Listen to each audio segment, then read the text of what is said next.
तो बड़ी खबर इस वक्त ये आ रही है कि 21 आतंकवादी, ये जिनकी तस्वीरें हम आपको दिखा रहे हैं, इनकी तलाश काफी तेज हो गई है और इनमें से कुछ ऐसे भी हैं जो भारत में हो सकते हैं, कुछ ऐसे हैं जिनके बारे में जानकारी मिल रही है कि वो शारजाह में हैं और ये 4 हैं जो शारजाह में, लेकिन रियाज भटकल के पाकिस्तान में होने की खबरें मिल रही हैं। शारजाह पाकिस्तान में ज्यादातर है, इकबाल भटकल जो है वो भी शारजाह में मौजूद है, ये भी खबर इस वक्त मिल रही है। लेकिन 21 ऐसे आतंकवादी हैं और ये तमाम के तमाम 21 इंडियन मुजाहिदीन के आतंकवादी जिनकी तलाश तेज हो चुकी है। आजमगढ़ के फैजान ने भी दी हुई है पनाह।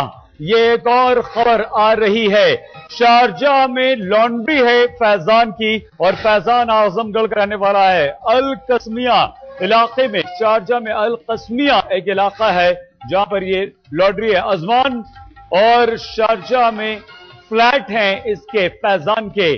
यासीन भटकल के नेपाल में होने का शक है और यह जानकारी भी मिल पाई है कि यासीन भटकल जो है रियाज भटकल का खास साथी, वो शारजाह के साथ साथ नेपाल में छिपा हुआ है। जबकि सबसे बड़ी खबर इस वक्त की वो पाकिस्तान में रियाज भटकल के होने की खबर है।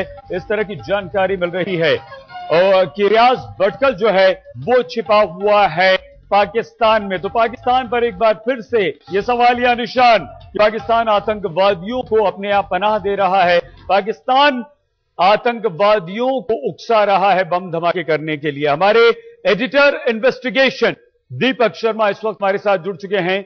21 आतंकवादी और वो भी इंडियन मुजाहिदीन के। दीपक, किस तरह से इनकी तलाश तेज हुई है, किस तरह से ये लोग अब सुरक्षा एजेंसियों के निशाने पर आए हैं? दीपक सईद, आज सुबह ही सुशील कुमार शिंदे की जो डायरेक्टर जनरल हैं national investigation agency SC Sinha, उनके साथ इसी मुद्दे पर, इंडियन मुजाहिदीन के मुद्दे पर बातचीत हुई है। उसके बाद दो आईजी स्तर के अधिकारी जो एनआईए के हैं उनको एक काम सौंपा गया है और ये एनआईए इस वक्त राज्य सरकारों की जो एटीएस है, एंटी टेररिस्ट स्क्वाड्स हैं, उनके साथ मिलकर देश भर में इन 21 चेहरे, आतंक के इन 21 चेहरों की तलाश हो रही है, जिसमें से 10 ऐसे शख्स हैं जो बाहर हैं, विदेश में, जिसमें रियाज भटकल और इकबाल भटकल। रियाज भटकल पाकिस्तान में है, आमिर रजा खान कराची में है, मोहसिन चौधरी जो पुणे के ब्लास्ट में वांटेड है, ये पाकिस्तान में बताया जाता है। इसके अलावा 4 ऐसे इसमें आतंकवादी हैं जो शारजाह में। एक और शख्स का नाम आया है फैजान आजमी।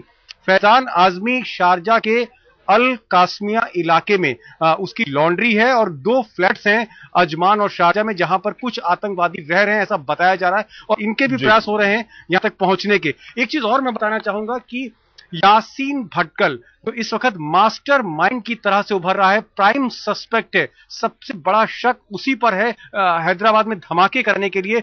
यासीन भटकल के कुछ नंबर मिले हैं नेशनल इन्वेस्टिगेशन एजेंसी को और हो सकता है कि जिसके उसके बारे में कहा जा रहा है कि इस वक्त वो नेपाल में छुपा हो। आखिरी मुलाकात यासीन भटकल की दानिश के साथ हुई, तो कुछ ठोस सुराग मिल रहे हैं जहां तक इंडियन मुजाहिदीन का सवाल है।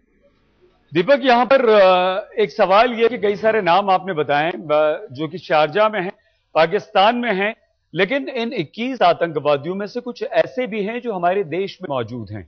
उन तक पहुंचने में क्या कठिनाइयां आ रही हैं? उन तक आखिर हमारी सुरक्षा एजेंसियां, हमारी खुफिया एजेंसियां क्यों नहीं पहुंच पा रही हैं? दीपक सही, मैंने पहले भी कहा था कि 21 में से जो 10 की प्लेयर्स हैं ये पाकिस्तान और शारजाह, यूनाइटेड अरब एमिरेट्स में है। 2 वहां के एमिरेट्स अजमान और शारजाह में इनकी लोकेशन मिली है, लेकिन बाकी जो ग्राउंड ऑपरेटिव्स हैं ऐसा माना जा रहा है कि वो या तो नेपाल में है या बांग्लादेश में या फिर भारत में छुपे हैं। जाहिर तौर पर अगर इस घटना को अंजाम दिया गया है तो ये जो आतंकवादी होंगे ये हैदराबाद में जरूर इनका पूरा मॉड्यूल वहां पर मौजूद होगा। एक चीज और बताना चाहूंगा कि जो अंतिम लोकेशन, आखिरी लोकेशन जो खुफिया एजेंसियों के जानकारी में है वो ये है कि जो सरगना है यासीन भटकल, इसकी आखिरी लोकेशन चेन्नई थी और उसके बाद ये दरभंगा में दानिश के घर देखा गया। दानिश से पूछताछ हुई है, उसने कहा है कि वो यासीन भटकल के साथ मुंबई गया था।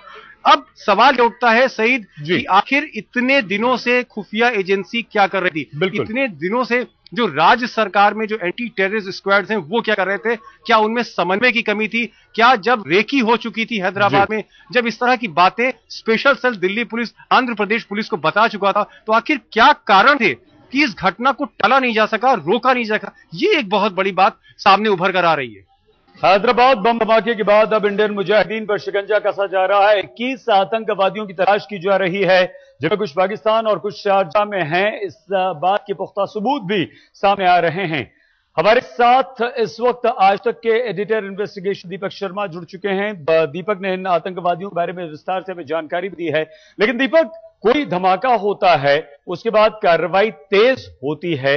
जब इतनी जानकारी है खुफिया एजेंसियों के पास, सरकार के पास, जो जानकारी आप भी शेयर कर रहे हैं, तो इन आतंकवादियों तक पहुंच पाना मुश्किल क्यों होता है दीपक?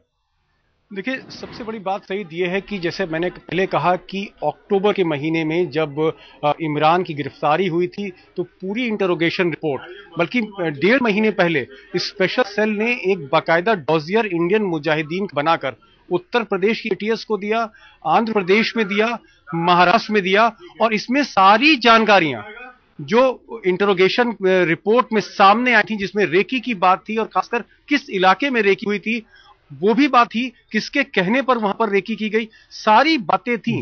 लेकिन मुझे लगता है कि कहीं ना कहीं इंटरोगेशन रिपोर्ट है, जो पूछताछ में जो बातें सामने आई, जो खुलासे हुए, उन पर वहां की जो सुरक्षा एजेंसियां हैं आंध्र प्रदेश की, खासकर हैदराबाद की, उन्होंने उस पर गौर नहीं किया। एक बेहद महत्वपूर्ण बात यह है कि 2002 से लेकर 2013 तक 4 बड़े धमाके जो है हैदराबाद में हुए हैं। और हैदराबाद आप कहें तो hot bed of terror violence है। हिंदुस्तान में अगर hot bed of terror violence कहीं है तो वो हैदराबाद में। उसके बावजूद ये नाकामी कहीं ना कहीं एक असफलता कह सकते हैं आप। राज्य सरकार ने भी इस पर ध्यान नहीं दिया, जबकि इंटेलिजेंस ब्यूरो और बाकी सेंट्रल एजेंसियां से बार बार वहां पर एडवाइजरी जाती रही। तो नाकामी है, इसको मानना चाहिए।